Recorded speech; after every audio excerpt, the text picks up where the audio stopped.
For more entertainment, log on and subscribe to www.youtube.com/Venus Devotional. अपना भारत देश बड़ा ही समृद्ध तथा विविधतापूर्ण सांस्कृतिक परंपराओं से विभूषित देश है।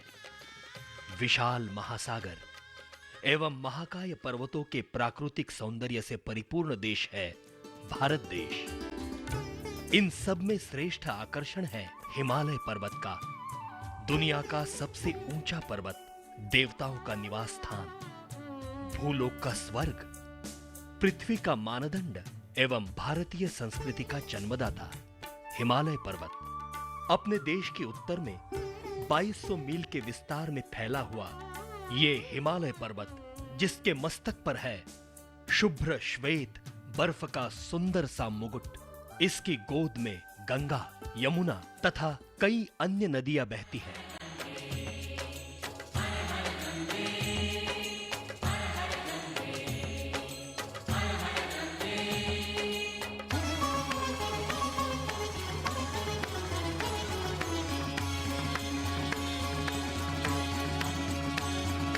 हर हर हर हर अंबर से उतरी गंगा जी, हर हर हर हर अंबर से उतरी गंगा जी, रोके अपनी जटा में शिव शंभो गंगा जी, रोके अपनी जटा में शिव शंभो गंगा जी।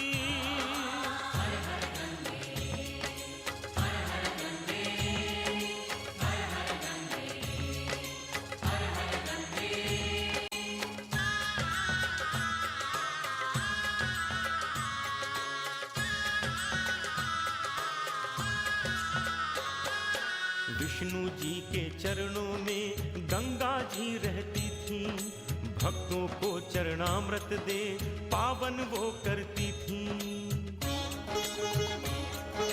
विष्णु जी के चरणों में गंगा जी रहती थी, भक्तों को चरणामृत दे पावन वो करती थी। धरती पे राजा भगीरथ के तप से आती हैं, धरती के प्राणी प्राणी को अमृत पिलाती है।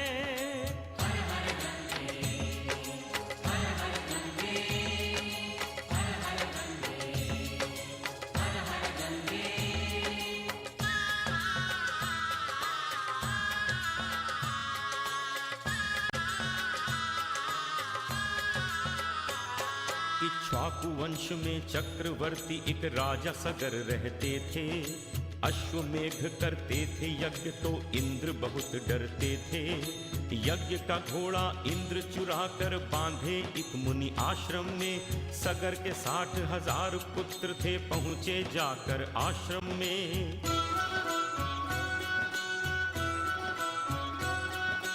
कपिल मुनि तप करते थे सब अपशब्द लगे बोलने। मुनिवर ने फिर शाप दे दिया लगे भस्म सब होने। पितरों के उद्धार हेतु भगीरथ तप करते हैं। धरती पर गंगा लाकर उद्धार सभी का करते हैं।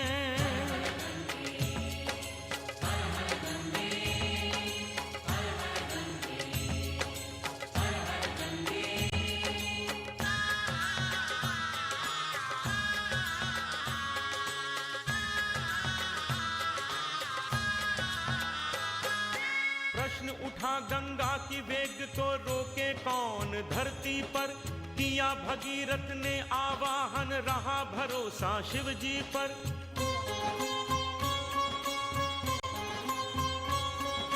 शिव ने जटा लहरा के अपनी ऐसी लीला दिखलाई। नभ से उतरी गंगा धारा शिव की जटा में समाई। शिव की जटा में समाई, शिव की जटा में समाई।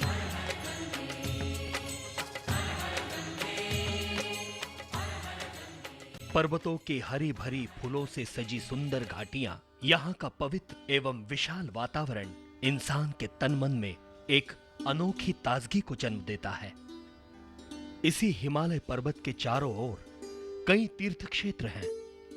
इनमें से कई तो बहुत ही प्रसिद्ध, विशाल तथा पुरातन है, और इन्हीं में से एक है उत्तराखंड राज्य में स्थित हरिद्वार।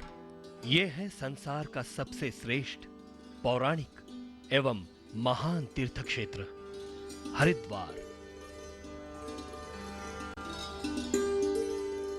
इसी तीर्थ क्षेत्र से चारों धाम तीर्थों की यात्रा का आरंभ होता है। शिवजी का नाम हर होने के कारण शिव भक्त इस तीर्थ क्षेत्र को हरिद्वार के नाम से जानते हैं। केदारनाथ और भगवान विष्णु के धाम बद्रीनाथ के लिए यहीं से यात्रा आरंभ होती है। विष्णु जी का नाम हरि होने के कारण विष्णु के भक्त इस तीर्थ क्षेत्र को हरिद्वार के नाम से जानते हैं। मृतकों की अस्थियां हरिद्वार के पास गंगा में प्रवाहित की जाती है। श्रद्धा है कि इससे पितरों को मोक्ष मिलता है, इसलिए इसे मोक्षद्वार भी कहते हैं।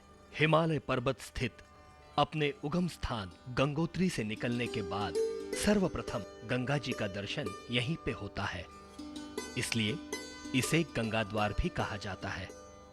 कहा जाता है कि यह तीर्थ क्षेत्र देवताओं का विहार स्थल एवं ऋषि मुनियों का साधना स्थल रहा है। इसी कारण कुछ भक्तगण इसे स्वर्ग द्वार भी कहते हैं। गंगा मैया पतित पावनी, पावन इनके घाट, ऋषि सेविता विष्णु चरण से जन्मे गंगा मात। देव पितर का सदा से इनमें रहता आया वास, आवाहन गंगा में विसर्जन अनावश्यक काज। प्रथम प्राचीन पुण्यमयी धारा बहती इनके साथ, कीर्तन इनका पुण्य बढ़ाए, स्नान जगाए भाग। गंगा जल स्पर्श से होता सभी दुखों का नाश, और इतना ही फलदायी है सहस्त्र नाम का पाठ। सहस्त्र नाम का पाठ, सहस्त्र नाम का पाठ।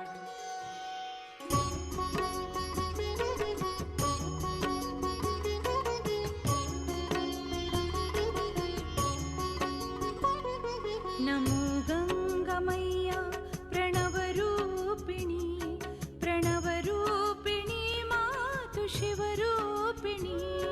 नमो गंगा मैया प्रणव रूपिणी, प्रणव रूपिणी मातु शिव रूपिणी। अतिशय उदार शरणदायिनी, आश्रय दयी मां भयहारिणी। नमो गंगा मैया प्रणव रूपिणी, प्रणव रूपिणी मातु शिव रूपिणी।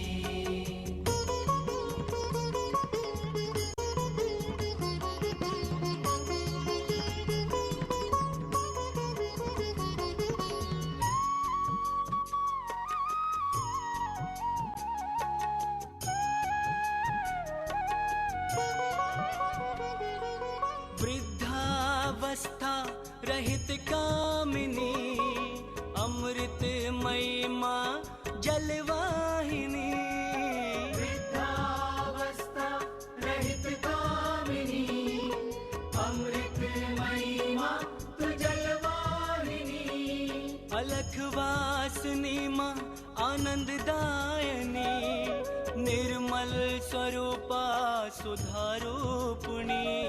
नमो गंगा मैया प्रणव रूपिणी, प्रणव रूपिणी मातु शिव रूपिणी। नमो गंगा मैया प्रणव रूपिणी, प्रणव रूपिणी मातु शिव रूपिणी।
प्रणवरूपिणी प्रणवरूपिणी मातु शिवरूपिणी।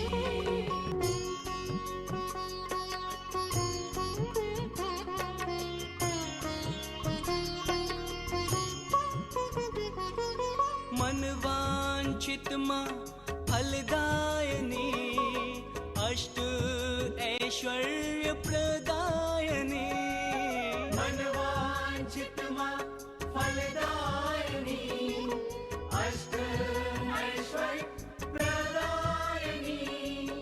आधार गणना में विष्णु प्रथम अज्ञान का मातम हारिणी। नमो गंगा मैया प्रणव रूपिणी प्रणव रूपिणी मातु शिव रूपिणी। नमो गंगा मैया प्रणव रूपिणी प्रणव रूपिणी मातु शिव रूपिणी। हरिद्वार का वातावरण खुशगवार, मनमोहक एवं कुदरती सौंदर्य से परिपूर्ण हुआ करता है। यहाँ शीत ऋतु में दिन में काफी सर्दी और रात में कड़ाके की ठंड होती है। सर्दियों में साधारण बारिश भी रहती है तथा वर्षा ऋतु में बारिश जमकर बरसती है। मानसून के दिनों में गंगा जी की बाढ़ का दृश्य बड़ा ही रौद्र और देखने लायक होता है। मई, जून और गर्मियों के महीने एवं दिसंबर, जनवरी और सर्दियों के महीने छोड़कर शेष महीनों में यहाँ मौसम सुहाना रहता है।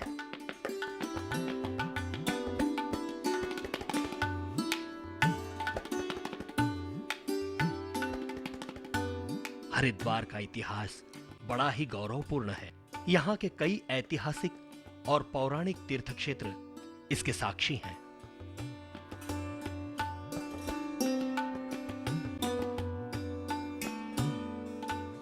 ऐसा कहा जाता है कि सबसे पहले यहाँ यानी लगभग 1708 वर्ष पूर्व पौड़ी राजपूत वंश के राजा इसम सिंह कानेसुर से यहाँ आकर बस गए और उन्होंने ही इस हरिद्वार शहर को बसाया। धार्मिक राजा वेणु इस वंश के प्रजाप्रिय तथा अंतिम शासक थे। पुराण के बड़े ही प्रसिद्ध राजा भगीरथ की घोर तपस्या से श्री मां गंगा जी पृथ्वी पर उतरी, इसलिए गंगा जी को भगीरथी के नाम से भी जाना जाता है। मां गंगा जी जब पृथ्वी तल पर उतरी तब उनका बहाव बड़ा ही तेज था। इस तेज बहाव को केदारनाथ प्रभु शंकर ने अपने शीश पर धारण किया और एक एक बूंद के जरिए गंगा जी को धरती पर छोड़ दिया। कुछ पुराणों में लिखा है कि धरती को पवित्र करने हेतु मां गंगा जी भगवान श्री कृष्ण और राधा के अंगों से रूप बदलकर जल रूप में प्रकट हुई। कुछ पुराणों में ऐसा भी लिखा गया है कि लक्ष्मी, सरस्वती तथा गंगा जी भगवान विष्णु की पत्नियां हैं। गंगा जी के प्रति भगवान विष्णु का विशेष लगाव था। सरस्वती को यह बात रास नहीं आई। सरस्वती ने मां गंगा जी को धरती पर जाकर मृतकों की अस्थियां अपने में समा लेने का श्राप दिया। इस तीर्थ क्षेत्र के बारे में अनेक पौराणिक कथाएं हैं और इसी कारण हरिद्वार को कई नामों से जाना जाता है। यहां का वातावरण पवित्रता एवं शांति से परिपूर्ण है। यहां गंगा जी की विशाल धारा भक्तों के दिलों को सम्मोहित कर देती है।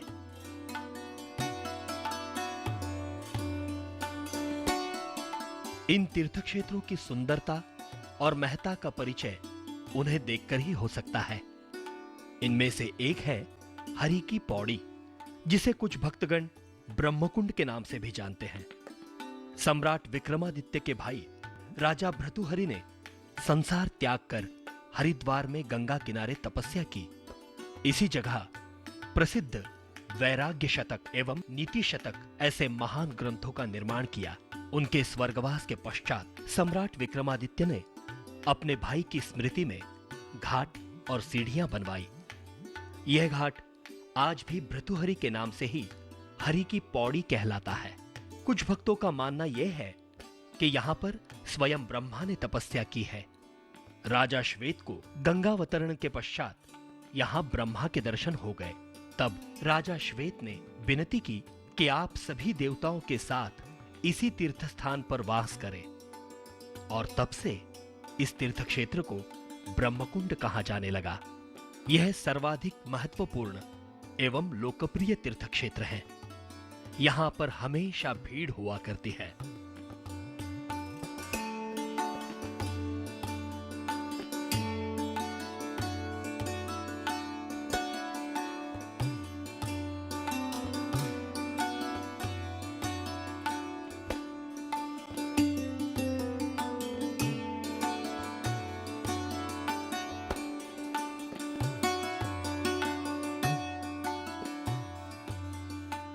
हरि की पौड़ी के पास ही गंगा जी का मंदिर है।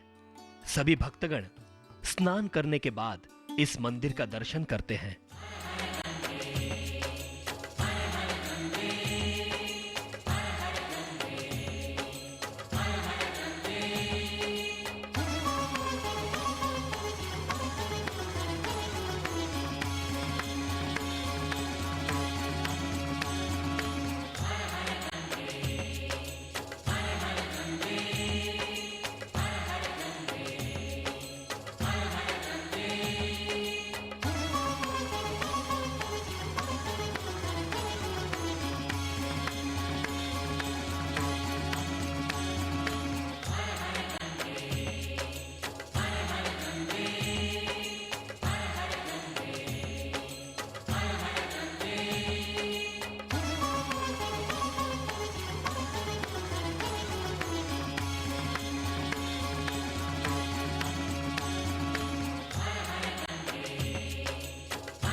नित्य शाम 7 बजे गंगा जी की आरती होती है और तब यहाँ बड़ी संख्या में भक्तों की भीड़ जमा होती है।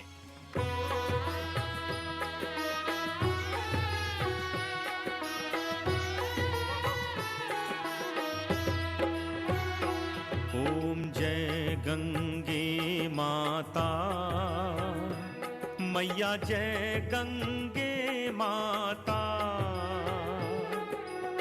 जो नर तुमको ध्याता, जो नर तुमको ध्याता, मन वांछित फल पाता। ओम जय गंगे माता।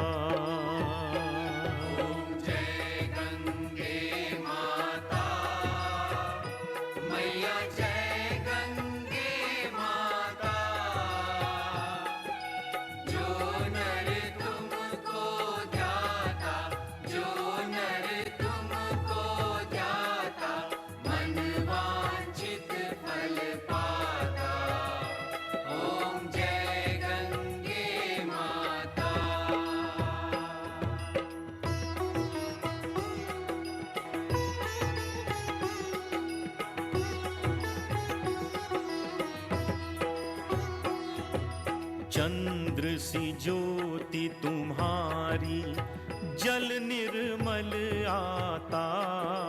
जल निर्मल आता। शरण पड़े जो तेरी, शरण पड़े जो तेरी, सो नर तर जाता। ओम जय गंगे माता।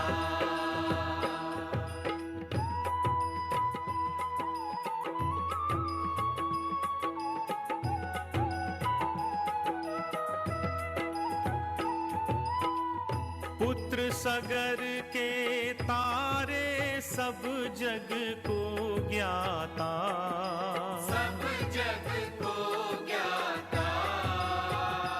तेरी कृपा दृष्टि है मैया, कृपा दृष्टि है मैया, त्रिभुवन सुखदाता। ओम जय गंगे माता।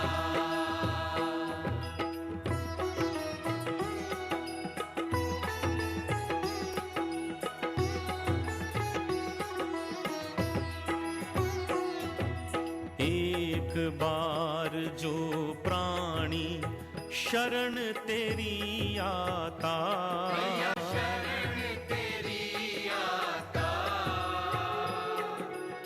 यम की त्रास मिटाकर, यम की त्रास मिटाकर परम मोक्ष पाता। ओम जय गंगे माता।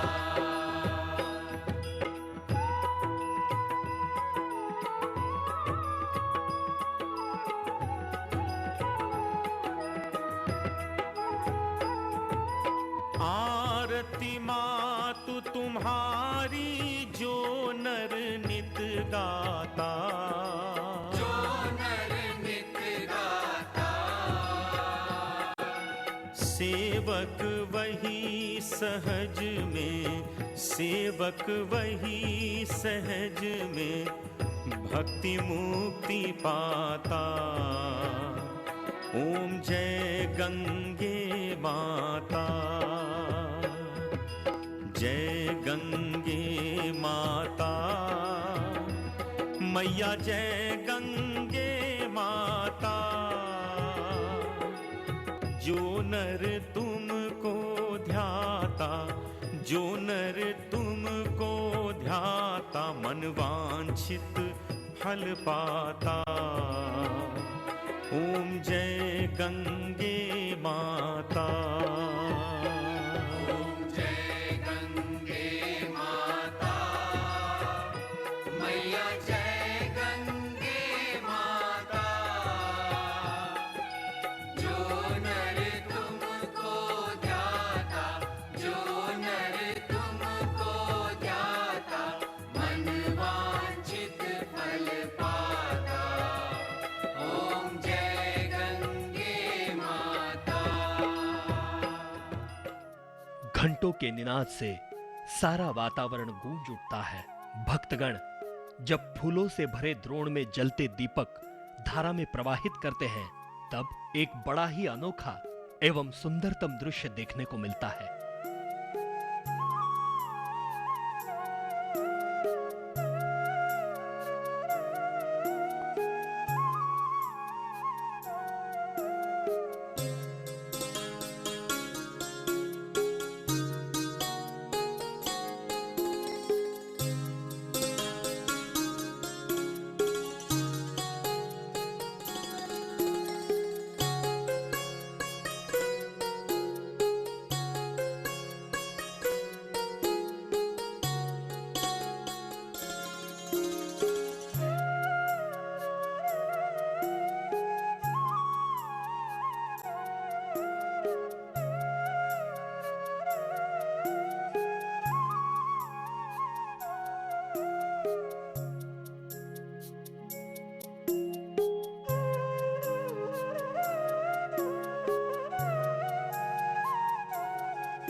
ऐसा कहा जाता है, भगवान श्री शिव जी ने पार्वती देवी से कहा था, जो भक्तगण गंगा जी की भक्ति एवं आराधना करेंगे उन्हें मुक्ति प्राप्त होगी, और जो भक्तगण घोर कलिकाल यानी प्रातः काल में गंगा जी का दर्शन, स्नान एवं आचमन करेंगे, वह समस्त भक्तगण हर पापों से मुक्ति पाएंगे और उन्हें वैकुंठ प्राप्त होगा।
हरिद्वार में ही और एक दर्शनीय तीर्थस्थान है मनसा देवी का मंदिर।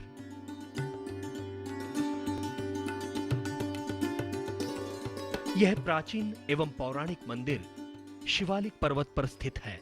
ऐसा कहा जाता है कि शुंभ और निशुंभ असुरों के साथ मां शक्ति ने इसी पर्वत पर युद्ध किया था।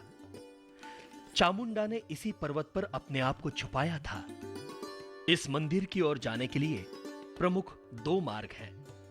पहला मार्ग कुशावर्त घाट के पास गौ घाट से होकर गुजरता है। गौ घाट के ठीक सामने ही सीढ़ियां बनी हैं, जिनके द्वारा आप पैदल जा सकते हैं। इन सीढ़ियों को पार करके ऊंचाई से जब हरिद्वार नगरी की ओर आप देखोगे तो शहर का दृश्य बड़ा ही मनोहारी लगता है।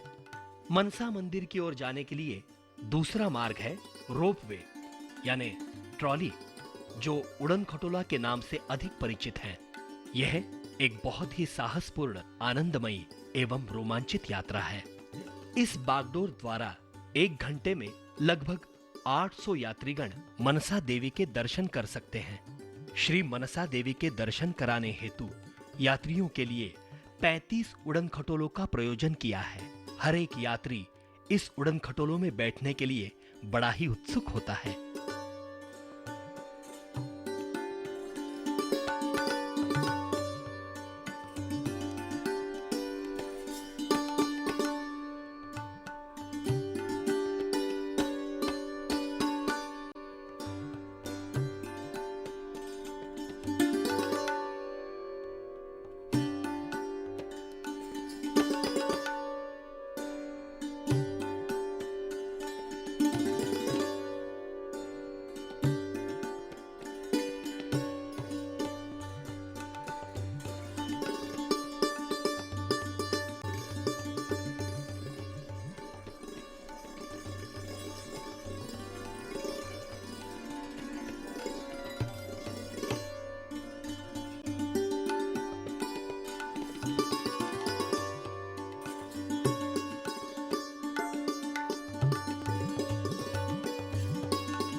कुंभ महापर्व अर्थात कुंभ मेला भारतवर्ष की सांस्कृतिक परंपराओं में कुंभ महापर्व अर्थात कुंभ मेला अनेक कारणों से अत्यंत महत्वपूर्ण रहा है।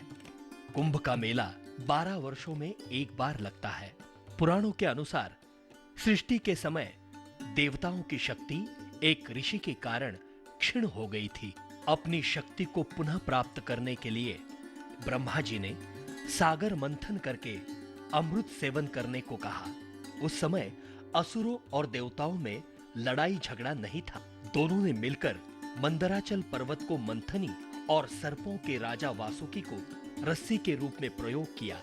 सबसे पहले अमृत मंथन से विष निकला। उसे भगवान शिवजी ने अपने कंठ में धारण किया। इसी कारण शिवजी का कंठ नीला पड़ गया और आज हम नीलकंठ के नाम से उन्हें जानते हैं। सबसे आखिर में श्री धन्वंतरी जी अमृत कलश लेकर निकले और तब देवता एवं असुरों में अमृत प्राप्त करने के लिए होड़ सी मच गई। उन दोनों में युद्ध छिड़ा।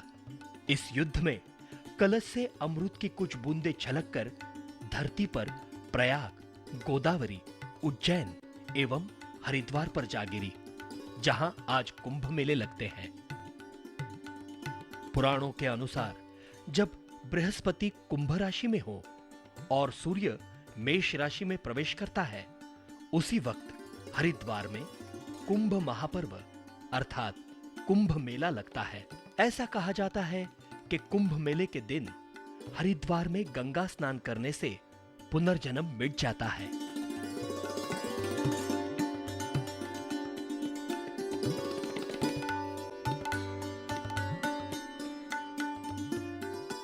कुंभ महोत्सव अर्थात कुंभ मेले पर गंगा जी के तट पर चारों ओर भिन्न विभिन्न समुदाय, धर्माचार्य तथा संत महात्माओं के दर्शन होते हैं।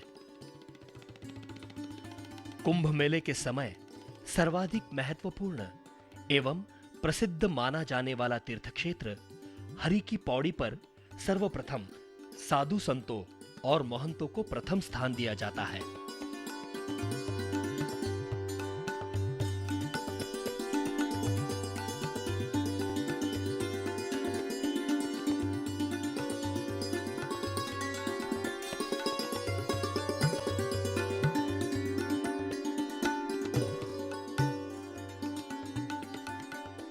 कुंभ मेले के पहले दिन प्रातः काल दैनिक कार्यों से निवृत्त होकर पुष्य काल पर स्नान करने के उद्देश्य से भक्तगण श्री गंगा जी में प्रवेश करते हैं। अपने दोनों हाथों में पुष्प और जल लेकर कलश मुद्रा बनाए हुए भगवान विष्णु, शिव, सूर्यादि देवताओं एवं तीर्थों का ध्यान करते हुए अपनी कलश मुद्रा में अमृत तत्वों की प्रार्थना करते हैं और ओम नमो गंगाए विश्वरूपिण्ये नारायणे नमो नमः यह मंत्र कम से कम 3 बार पढ़ते हैं।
कुंभ के मेले में भक्तगणों को मन की सादगी, निर्मलता एवं सदाचार का अवश्य पालन करना चाहिए।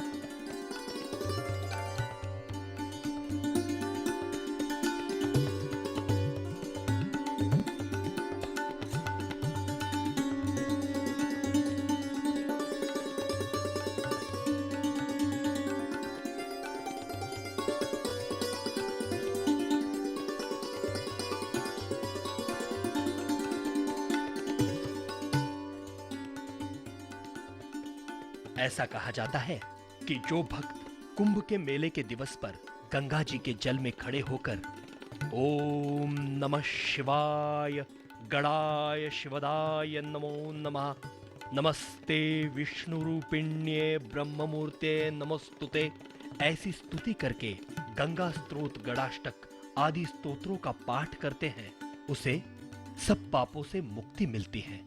कुंभ के मेले के अवसर पर कई लाख अबाल वृद्ध स्त्री पुरुष भक्तगण एकत्रित होते हैं। भारी भीड़ के कारण यातायात का प्रबंध पुलिस एवं सेवा समितियां बड़ी ही सावधानी से करती हैं।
ऋषिकेश हरिद्वार से 24 किलोमीटर की दूरी पर उत्तर पूर्व की दिशा में गंगा जी के किनारे ऋषि मुनियों का यह प्राचीन तीर्थ स्थान है।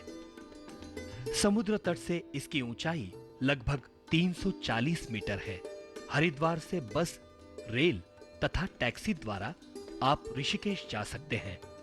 ऐसा कहा जाता है कि प्रभु श्री रामचंद्र जी ने रावण के वध के बाद इसी तीर्थ क्षेत्र पर प्रायश्चित्त के रूप में तपस्या की थी। यहीं से श्री केदारनाथ, श्री बद्रीनाथ, श्री यमुनोत्री और श्री गंगोत्री जैसी पवित्र स्थानों की यात्रा आरंभ होती है।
ऋषिकेश से 5 किलोमीटर की दूरी पर लक्ष्मण झूला है।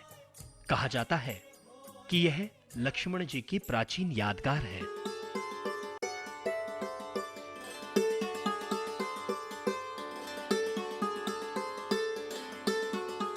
लोहे के मोटे रस्सों से कसा 45 फीट लंबा तथा पानी की सतह से 70 फीट ऊंचा यह पुल सचमुच आश्चर्य का खजाना जान पड़ता है।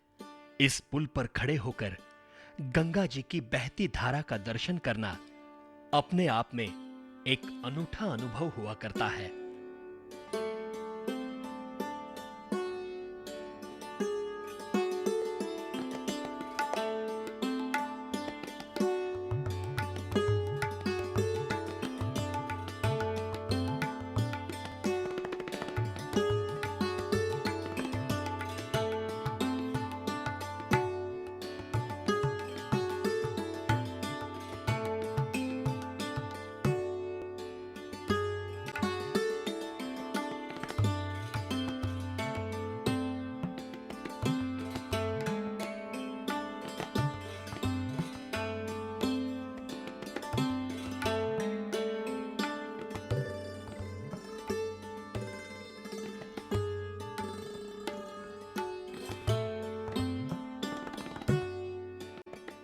लक्ष्मण झूला के पास ही कैलाशानंद जी की 13 मंजिली विशाल इमारत है। यह मंदिर पौराणिक एवं दर्शनीय है। यहां से गंगा जी का बड़ा ही सुंदर दृश्य देखने को मिलता है।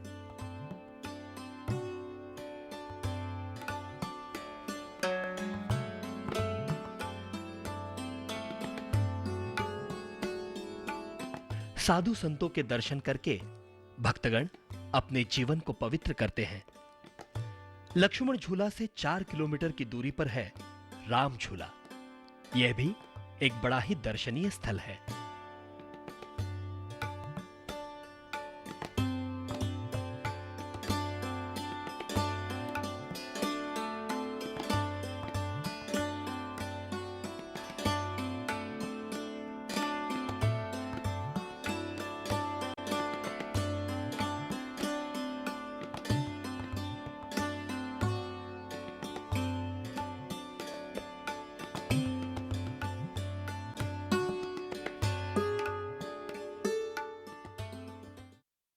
श्री केदारनाथ धाम तीर्थ क्षेत्र का हर ऊंचे पहाड़ियों का, नदियों का संबंध किसी न किसी देवताओं तथा ऋषि मुनियों की तपस्या से जाना जाता है। श्रद्धा, भक्ति एवं विश्वास के लिए भक्तगण लंबी यात्रा को चल पड़ते हैं और हिमालय पर्वत के पवित्र तीर्थ क्षेत्रों में पहुंचते हैं, जिनके विषय में पौराणिक कथाएं प्रचलित है। इनमें से एक विश्व प्रसिद्ध तीर्थ क्षेत्र है श्री केदारनाथ धाम अर्थात केदारनाथ जी का मंदिर। हरिद्वार से केदारनाथ जाने के लिए गौरीकुंड तक बस से यात्रा करनी पड़ती है। हरिद्वार से गौरीकुंड लगभग 235 किलोमीटर की दूरी पर है। गौरीकुंड एक छोटा सा गांव है।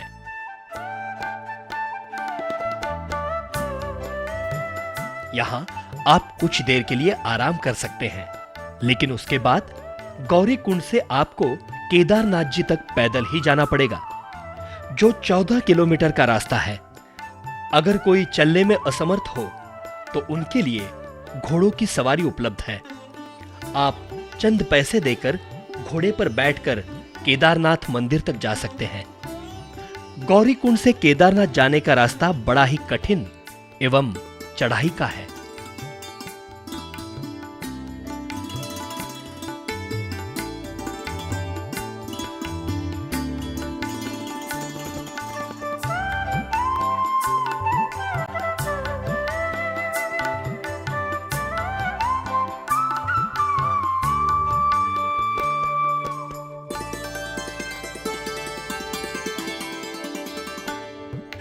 किंतु भक्तगणों को उसका एहसास तक नहीं होता, क्योंकि एक ओर पहाड़ी प्रकृति की खामोशी और दूसरी ओर भक्तगणों की दिलचस्प चहल पहल।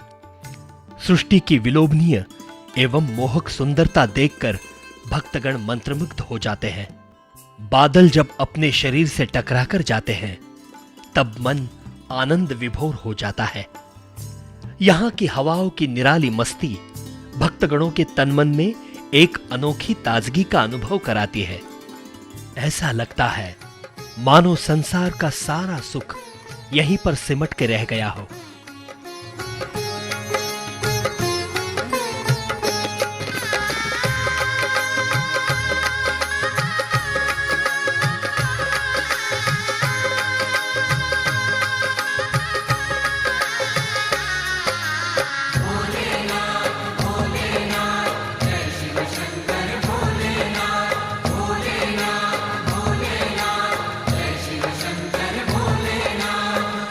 भक्ति न जाने पूजा न जाने, भक्ति न जाने पूजा न जाने, जाने नहीं कुछ नाथ।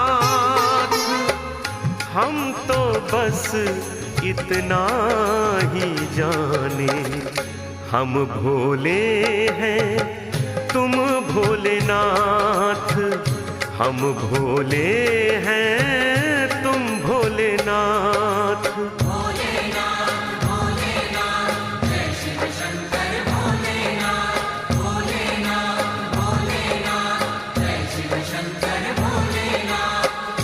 भक्ति न जाने पूजा न जाने, जाने नहीं कुछ नाथ। हम तो बस इतना ही जाने, हम भोले हैं तुम भोलेनाथ।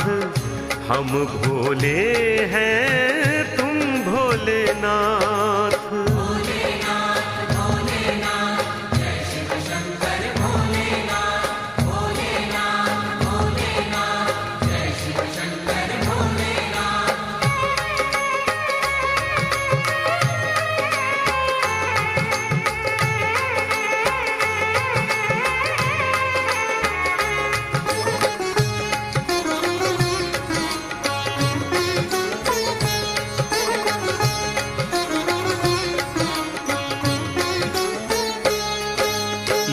चढ़ाते गंगा जल तुम्हें, मेरे हैं आंसू के धार।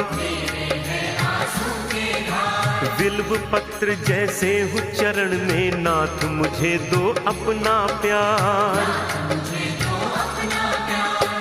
व्रत ना जाने ध्यान न जाने, व्रत ना जाने ध्यान न जाने, तेरे भरोसे नाथ।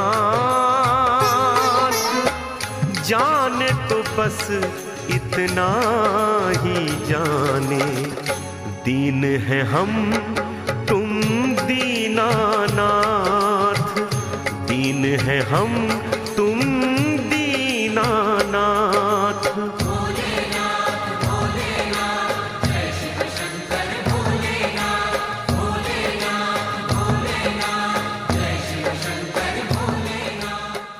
अगर आपको पैदल चलते वक्त थकान महसूस होने लगे तो गौरी कुंड से 7 किलोमीटर की चढ़ाई पर रामवाड़ा नाम का एक छोटा सा गांव है। यहां भी आप थोड़ी देर तक विश्राम कर सकते हैं। यहां पर खान पान की सुविधा भी है और आराम करने की सुविधा भी उपलब्ध है। ममता रूठी दुनिया छूटी, भय का घोर अंधेरा। रात न बीते माया की, जीवन में करो सवेरा। ममता रूठी दुनिया छूटी, भय का घोर अंधेरा। रात न बीते माया की, जीवन में करो सवेरा। कोई कहे शंकर, कोई नागेश्वर, कोई कहे शंकर, कोई नागेश्वर, कोई कहे विश्वनाथ। हम तो बस इतना ही जाने, हम अनाथ के तुम हो नाथ। हम अनाथ के तुम हो नाथ।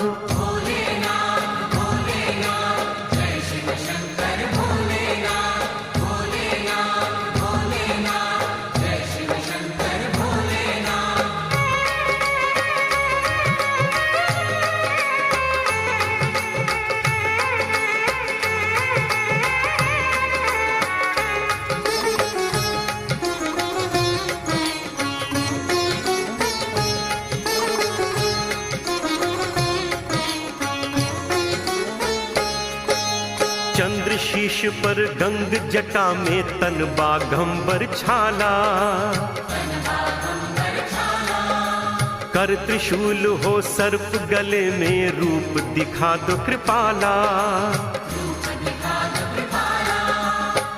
कोई कहे देवा, कोई महादेवा, कोई कहे देवा, कोई महादेवा, कोई कहे जगन्नाथ। हम तो बस इतना ही जाने, तुम भक्तों के हर पल साथ। तुम भक्तों के हर पल साथ।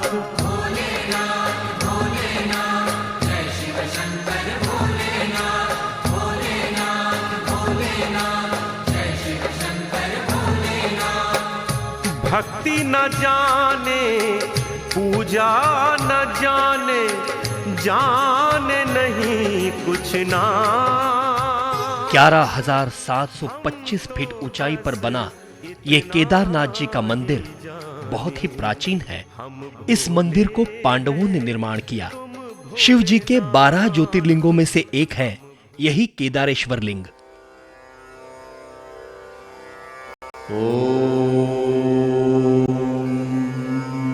नमः शिवाय।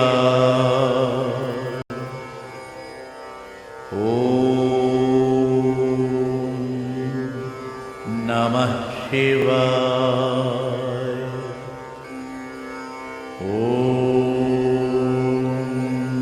नमः शिवाय।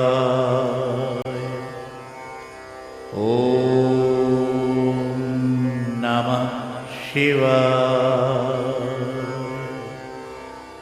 यही केदारेश्वर लिंग, इसके दर्शन करने से महापापी भी पापों से मुक्ति पाता है।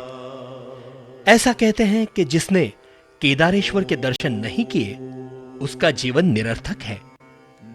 यहां पर केवल भारत के कोने कोने से ही नहीं बल्कि संपूर्ण विश्व के लोग चले आते हैं तथा पावन मंदिर का एक बार दर्शन करके अपने आप को धन्य मानते हैं।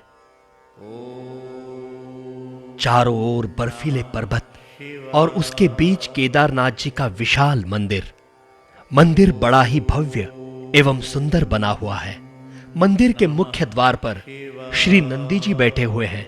नंदी जी की पूजा करके भक्तगण मंदिर के भीतर प्रवेश करते हैं। नमः शिवाय। ओम नमः शिवाय। ओम